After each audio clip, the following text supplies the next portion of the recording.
김정은이 어느 지역을 시찰했다는 내용이 종종 보도되곤 합니다. 김정은이 시찰할 때 보면 그 옆에 둘러선 사람들이 노트를 들고 한마디도 놓치지 않으려는 듯이 열심히 받아 적습니다.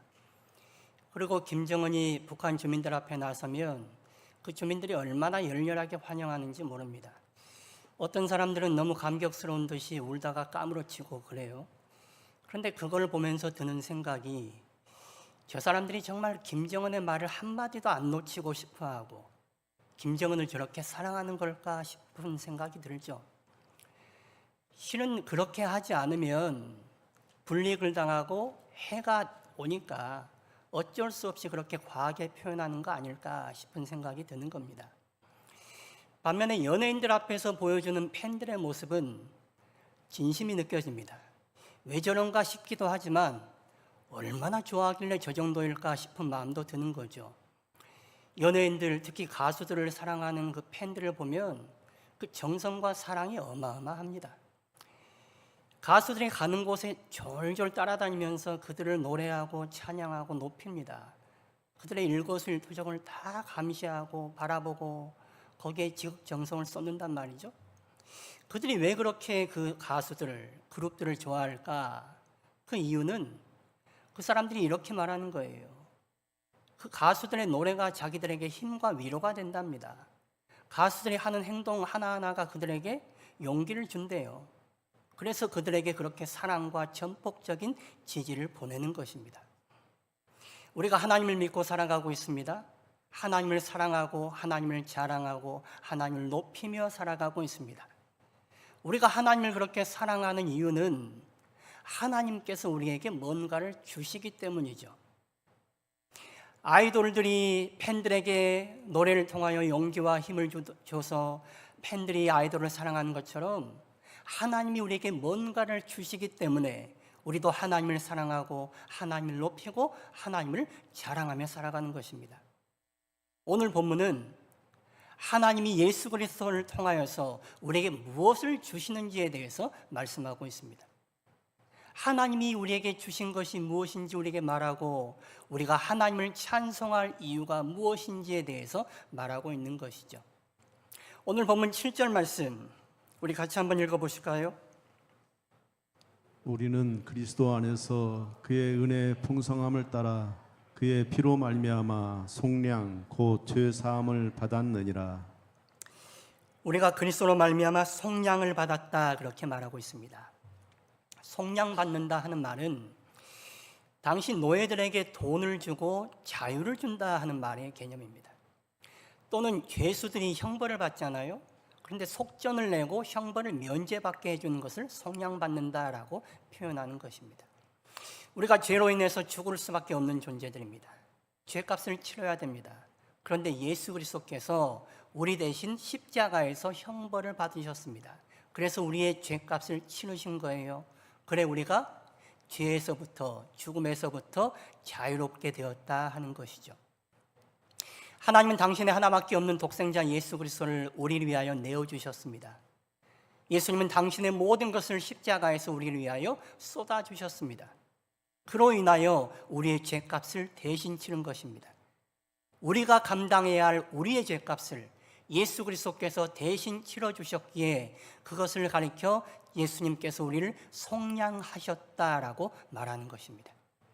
예수님이 우리 죄를 대신 갚아주셨기에 우리가 속량받고 죄사함을 받은 것입니다. 구원을 받게 된 것이죠. 오늘 본문 8절과 9절 말씀도 같이 읽어보실까요? 이는 그가 모든 지혜와 총명을 우리에게 넘치게 하사 그 뜻의 비밀을 우리에게 알리신 것이요 그의 기뻐하심을 따라 그리스도 안에서 때가 찬 경륜을 위하여 예정하신 것이니. 하나님께서 예수 그리스도 안에서 우리에게 지혜와 총명을 주셨습니다. 하나님의 비밀을 예수 그리스도를 통하여서 우리에게 보여주신 것입니다. 예수 그리스도가 누구신지, 예수 그리스도의 십자가가 무슨 역할을 하는지, 무슨 의미인지 우리에게 지혜와 총명을 주셔서 밝히 알게 하신 것입니다. 하나님이 하시는 일을 감춰두지 않으시고 예수 그리스도를 통하여서 우리에게 보여주신 거예요.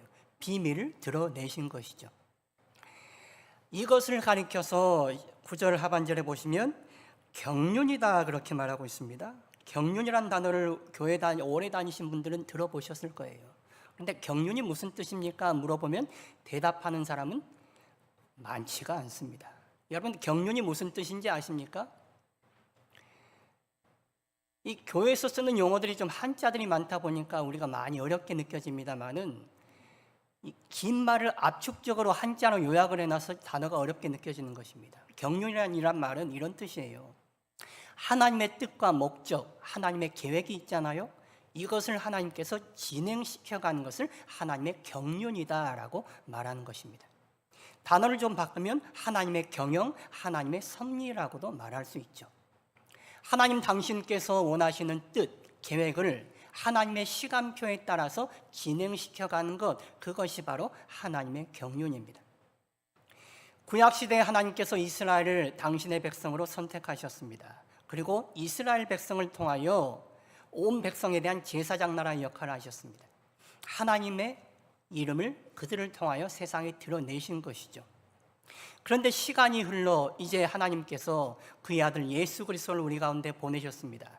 그리고 예수 그리스도를 통하여 유대인 이스라엘뿐만 아니라 이방인들까지도 온 인류도 하나님을 알게 하신 것입니다. 이것이 하나님의 뜻이었고 하나님의 목적이었습니다. 하나님의 계획이었습니다.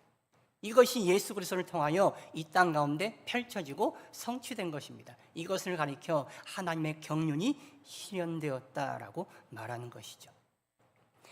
이스라엘 백성들은 하나님의 백성이었지만 하나님에 대해서 잘 몰랐습니다.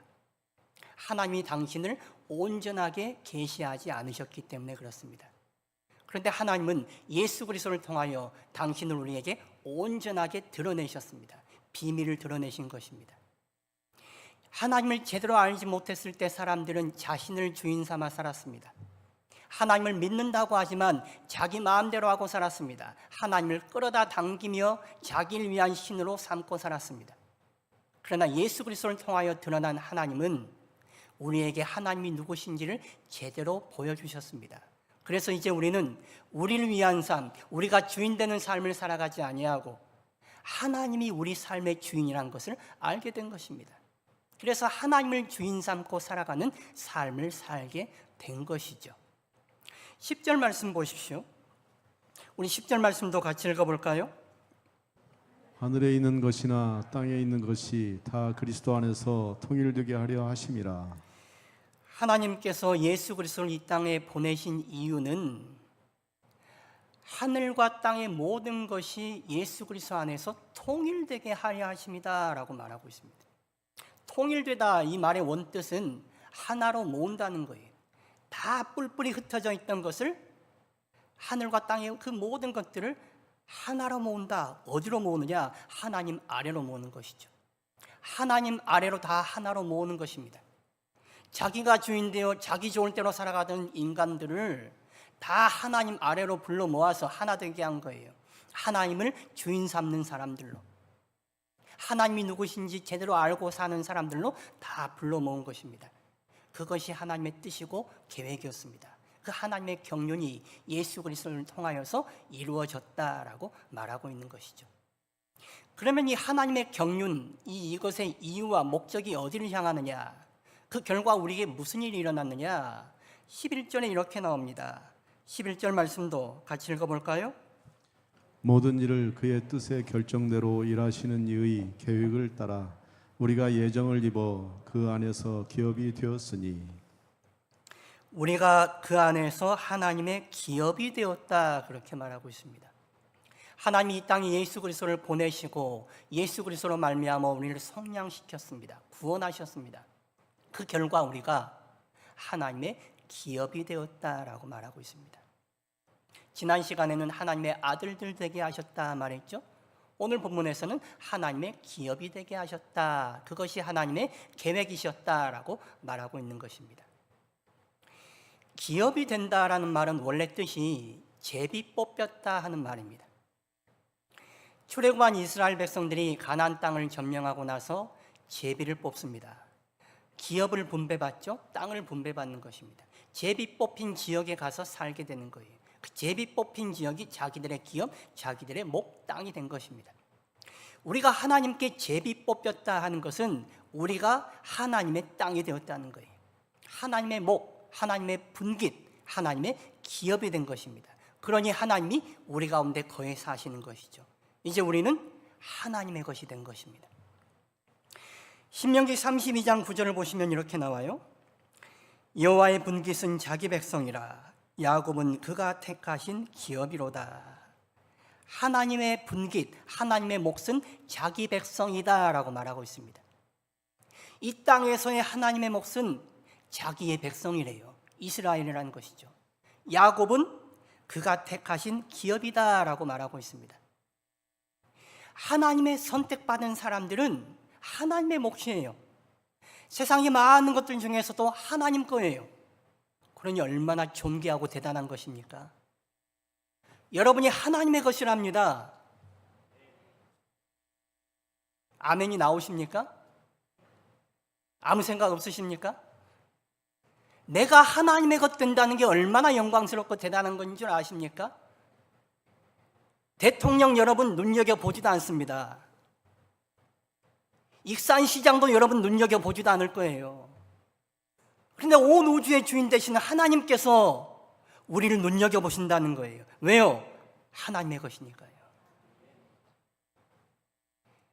제가 쓰던 볼펜 하나가 없어지면요, 제가 그게 어디 갔나 곰곰 생각합니다. 어디에서 잃어버렸지? 이게 어디를 갔지? 여기저기 쳐다보고 찾습니다. 그 조그마한 거 별거 아닌 것도 그래요. 왜 그런지 아십니까? 제 거여서 그런 거예요. 그 얼마 하지도 않는 그 조그만 거라도 제 거니까 잃어버리고 싶지 않은 거예요. 여러분이 그런 존재입니다. 하나님께 여러분이 그런 존재예요. 내가 뭐라고 하나님께서 나를 그렇게 귀하게 여기신다는 거예요. 하나님의 기업이 되었다, 하나님께 제비 뽑혔다는 것은 그런 놀라운 의미가 있는 것입니다. 그렇게 하나님의 놀라운 기업이 된 우리가 해야 될 일이 뭐냐? 12절 말씀 보십시오. 우리 12절도 같이 읽어볼까요? 이는 우리가 그리스도 안에서 전부터 바라던 그의 영광의 찬송이 되게 하려 하심이라.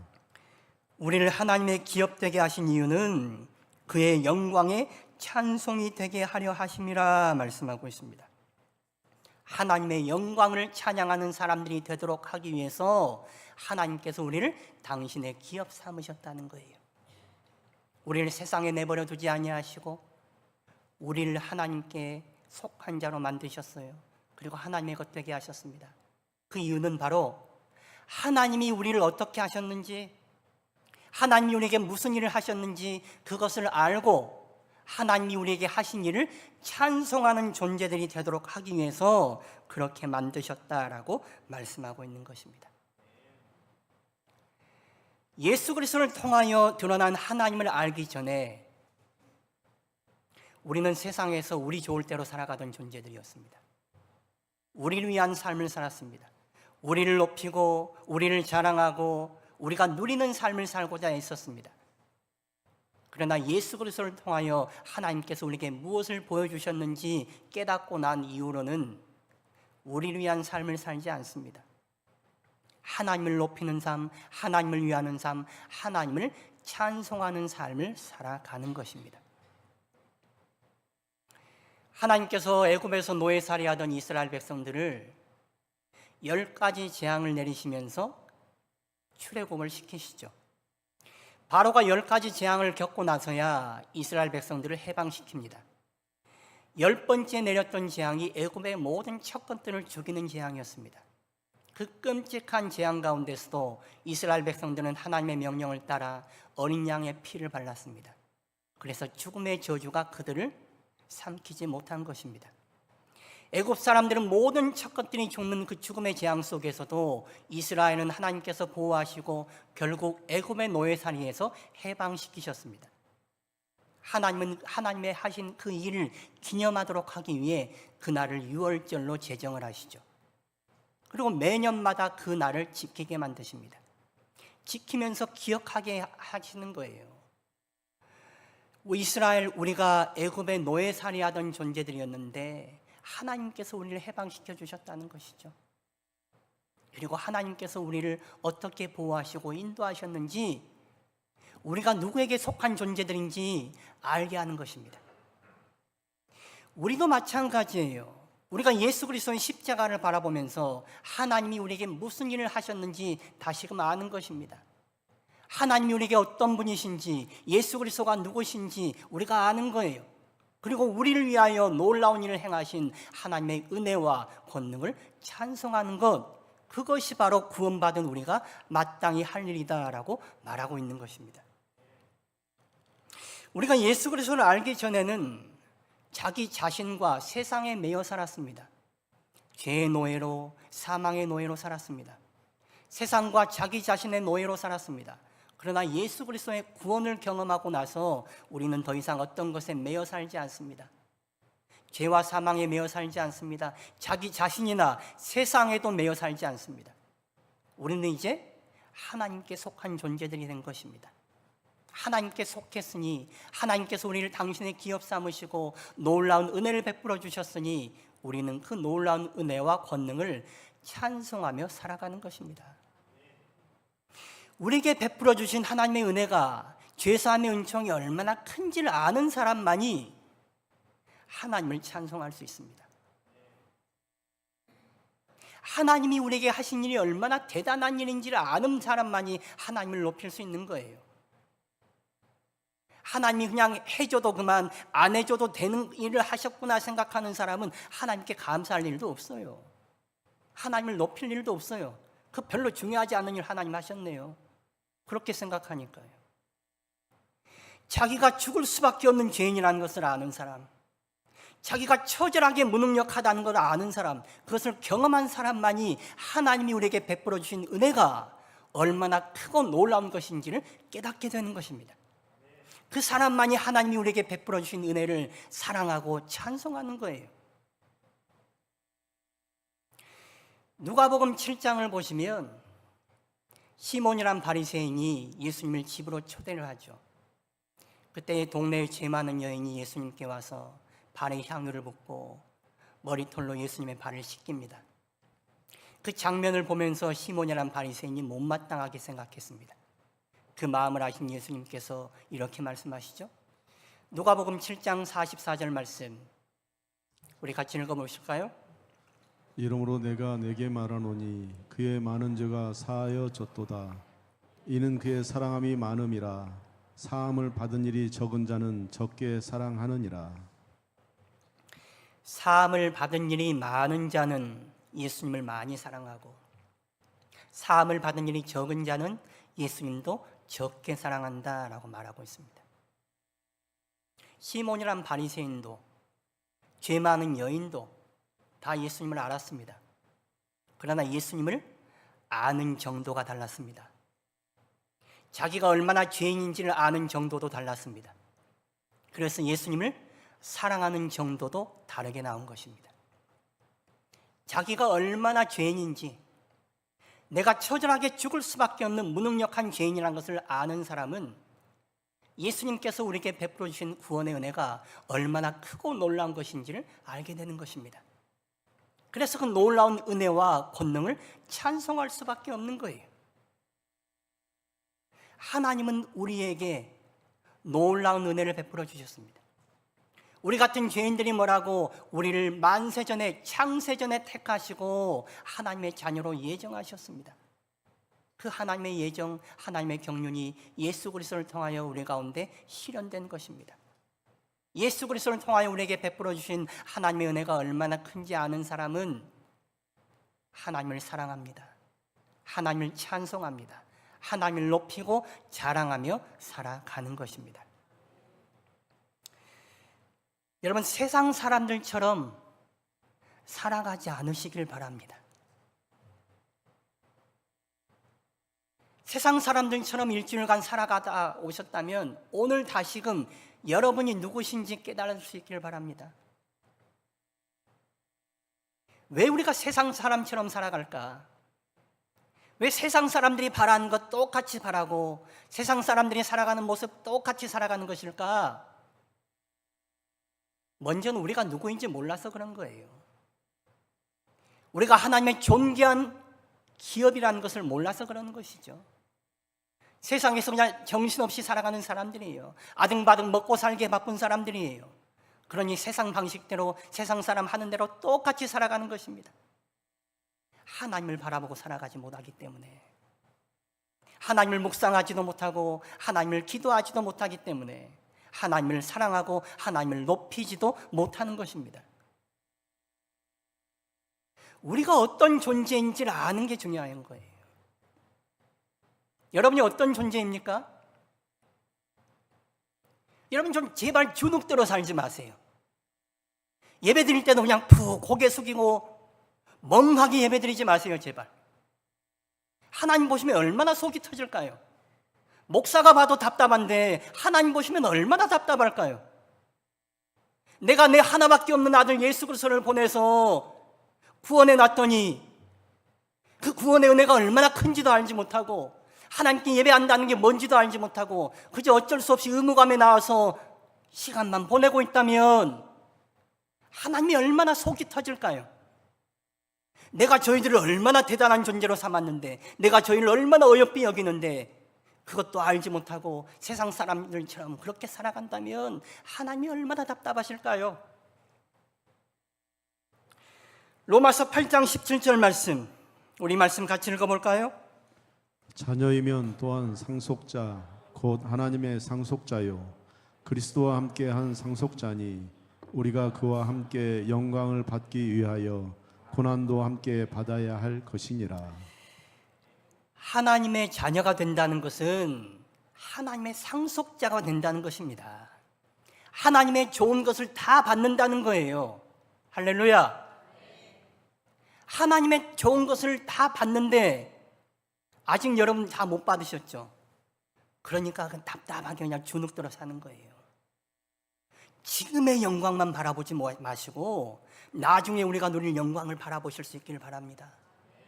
우리가 어떤 존재인지, 우리가 어떤 것을 누리고 살아갈 사람들인지를 보세요. 그 나중 영광을 보면 그 큰 영광의 빛 아래에서 지금도 그 영광 누리며 살아갈 수 있는 거예요. 얼마 전에 올림픽이 끝났지 않습니까? 올림픽에 출전하는 선수들 보면 4년 동안 그 한순간만을 위해서 애쓰고 노력합니다.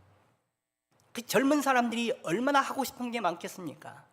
유혹도 많고 놀고 싶지 않겠습니까? 그런데 그 올림픽 단 한 번의 순간을 위해서 그 영광을 바라보면서 4년 동안이나 고난을 감내하는 거예요. 4년이라는 시간을 하루하루를 그 나중받을 영광을 바라보면서 견디는 것입니다. 우리의 삶이 마찬가지예요. 나중에 누릴 영광이 얼마나 큰 것인지 아는 사람은 지금의 고난도 감내하는 거예요. 오히려 그 고난을 즐겁게 누리는 것입니다. 우리가 하나님의 놀라운 것을 상속받을 상속자들이니 하나님의 기업들이니 지금 하나님 안에서 당하는 고난들 감내하는 거죠. 그래서 우리의 삶을 세상과는 다르게 거룩하고 흠이 없는 구별된 삶으로 하나님 앞에 내어드리는 것입니다. 오늘 본문을 보시면 예정이라는 단어가 참 많이 나옵니다. 9절 하반절에 보시면 그리스도 안에서 때가 찬 경륜을 위하여 예정하신 것이니 나오고 11절 하반절에 우리가 예정을 입어 그 안에서 기업이 되었으니 나오죠. 5절 상반절에도 보시면 그 기쁘신 뜻대로 우리를 예정하사 이렇게 나옵니다. 예정하다. 이 오늘 본문에서 장로교의 유명한 예정교리가 나옵니다. 예정론은 우리의 운명이나 숙명에 대해서 알려주는 것이 아닙니다. 우리의 미래가 정해져 있다고 말하는 교리가 아니에요. 우리의 구원이 창세전부터 예정되어 있었다라는 것을 말하는 교리입니다. 다시 말해 우리의 구원이 예수 그리스도 안에서 확신하다는 말이에요. 장깔뱅이 예정론을 주장한 이유가 있습니다. 장깔뱅이 종교개혁 1세대 아닙니까? 카톨릭의 그 부패한 신앙으로부터 우리가 분리되어서 새로운 교회를 세웠습니다. 하나님의 말씀을 따르는 새로운 공동체를 세운 것이죠. 카톨릭은 사제의 권한이 대단합니다. 사제가 사람을 천국으로 보낼 수도 있고 지옥으로 보낼 수도 있습니다. 가톨릭 신자들은 죽기 전에 꼭 종부성사라는 것을 드려야 합니다. 죽기 전에 사제를 모시고 사제로부터 죄사함을 받아야 하는 것이죠.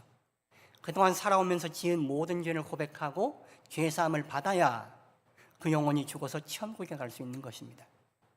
그렇게 막강한 권한을 가지고 있는 가톨릭 교회가 새로 생겨난 개신교를 향해서 개신교회는 구원이 없다라고 선포합니다. 자기들이 구원이 없다고 하면 구원이 없는 거예요. 개신교도는 천국에 갈 수 없다라고 선포합니다. 성경의 진리를 따라 새로운 공동체를 세우긴 했지만 그동안 해오던 것이 있잖아요. 그동안 경험하고 가지고 있던 생각이 있었던 터라 이 사람들이 두려웠습니다. 그리고 찜찜했습니다. 가톨릭 교회가 우리는 구원이 없다라고 선포하니 진짜 우리가 천국에 가지 못하는 거 아닌가라는 두려움 가운데 휩싸입니다. 거기에 대해 대답을 하고자 장 깔뱅이 오늘 본문의 근간에서 예정교리를 주장한 것입니다. 교황이 사람들에게 천국행과 지옥행을 선포하는 것이 아니라 예수 그리스도 안에서 우리의 구원이 창세전에 예정되어 있었다는 거예요. 예수 그리스도 안에 있는 사람은 모두 다 천국으로 갈 수 있는 것이다. 그러니 너희가 두려워하지 말라라고 말하는 것이죠. 예수 그리스도 안에서 우리의 구원이 창세전에 예정되었습니다. 예수 그리스도 안에 있는 우리의 구원을 그 누구도 그 무엇도 빼앗을 수 없는 것입니다. 세상은 우리에게 말합니다. 예수가 누구냐고, 예수가 우리에게 밥 먹여주냐고, 돈과 권력이 최고라고, 돈과 권력이 우리의 구원이라고. 이런 세상을 살아가면서도 그런 세상에 흔들리는 것이 아니라 오직 예수 그리스도만이 우리의 구원이심을 확실하게 믿고 예수 그리스도 안에서 담대하게 살아가는 사람, 그 사람이 구원이 예정된 사람, 하나님의 기업인 우리들인 것이죠. 성도 여러분, 세상에 흔들리지 마시기 바랍니다. 세상이 무엇이라 말하든 두려워하지도 마시고 흔들리지 마시기 바랍니다. 세상이 가는 방향으로 가지 않으면 내가 죽지 않을까 염려하지도 마세요. 예수 그리스도 안에 있다면 하나님이 우리의 아버지 되시는 거예요. 우리는 하나님의 기업이니 하나님께서 놓치지 않을 것입니다. 그 영광스럽고 존귀한 자리로 예수 그리스도께서 우리를 이끌어 가신 것입니다. 그래서 우리가 바라볼 것은 세상이 아니에요. 세상 사람들이 가지고 있는 생각이나 그들이 말하고 있는 가치도 아니에요. 우리의 주님 되시는 예수 그리스도 바라보는 것입니다. 그 예수 그리스도를 바라볼 때에 우리가 누리게 될 영광이 얼마나 큰지를 볼 수 있게 되는 것이죠. 우리에게 주신 하나님의 그 놀라운 은혜와 영광을 바라볼 때에 우리는 감사할 수밖에 없고 찬송할 수밖에 없는 것입니다. 우리는 세상을 살아가지만 세상에 속한 사람들이 아닙니다. 우리는 하나님의 기업들입니다. 하나님의 선택하신 자들입니다. 하나님의 영광을 누릴 하나님의 사람들입니다. 우리 이사야 42장 8절과 43장 21절 말씀 같이 읽어보실까요? 나는 여호와이니 이는 내 이름이라. 나는 내 영광을 다른 자에게 내 찬송을 우상에게 주지 아니하리라. 이 백성은 내가 나를 위하여 지었나니 나를 찬송하게 하려 함이니라. 여호와 하나님, 자존하시고 전능하신 하나님, 세상에 하나밖에 없는 유일하신 하나님, 그 하나님께서 우리를 지으시고 구원하셨습니다. 그 하나님께서 우리의 아버지 되시고 우리의 인도자 되십니다. 우리에게 은혜를 베푸시고 우리에게 영광을 보여주십니다. 그러니 우리가 할 일은 그 하나님의 영광을 찬송하는 것입니다. 세상의 영광, 여러분 자신의 영광만을 바라보려 하지 마시고 예수 그리스도를 통하여 하나님께서 우리에게 보여주신 그 은혜와 영광을 보실 수 있기를 바랍니다. 그리고 그 은혜와 영광을 찬송하는 우리 성도님들 되시기를 축원합니다.